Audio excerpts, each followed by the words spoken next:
So this is it again. Anya ana usab ng inyong kagawad nga anda mo alagad para sa ato ang komunidad.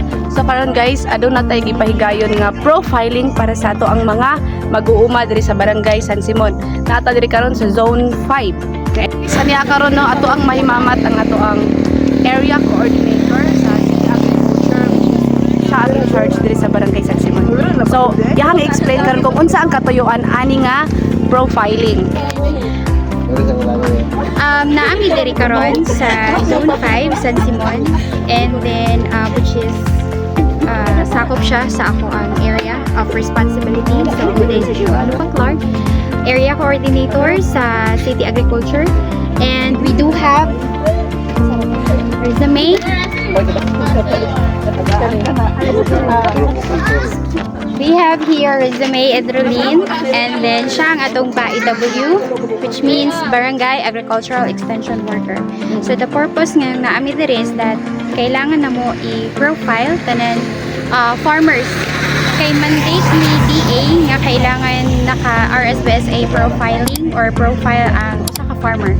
Kay dito po siya mo base kung sa iya ang mga assistance nga ihatag. So si DA na ang ma-identify. So since coming na pod ang subsidy sa corn, we need to make sure nga si farmer is profiled for SBSA. So isa na sa So dagan kay salamat ma'am. Kauban na sab nato no ang ato ang chairperson sa ato ang agriculture diri sa Barangay San Simon sa kagawad Lex Ray Abalde, and of course ang ato ang zone coordinator diri sa Zone 5 si kagawad Jager Bahian. So guys, gapaning kamot gayud no ang konseho taliwala sa kainit sa panahon, but still ang ato ang programa sa ato ang gobyerno padayon gihapon nga nagaatiman sa ato ang mga farmers diri sa Barangay San Simon. And now atong makita nga pipila sa atong mga residente diri sa Zone 5 Barangay San Simon willing gayud no nga mo-avail sa kung unsa man ang mga programa sa ato ang gobyerno, labi na sa Department of Agriculture. So sa ilahang pagpanguma, sa ginaot sila nga sa taliwala sa kalisod sa panahon, maabagan usab sila silang mga gikinahanglan sa pagpanguma nga issue. So padayon lang gihapon ang mga programa paghiya sa atong konseho. Ug para sa mga kaigsuonan nga wala pa na profile, pwede ra kita nga mo-contact ug moduol kay Miss Sherma Lupaclar, ang atong assigned coordinator from the City Agriculture diri sa ato ang barangay.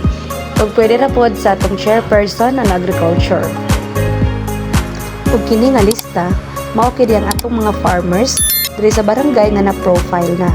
Pwede ra usab kita nga moduol sa ato ang chairperson sa agriculture for more updates and confirmation kung naa pa ang atong pangalan na lista. So guys, please do like, subscribe, and click the notification bell para ma-update pa kita sa kung unsa pa man ang mga kalihukan ang nahimo sa ato ang barangay. Daghang salamat. Thank you for watching.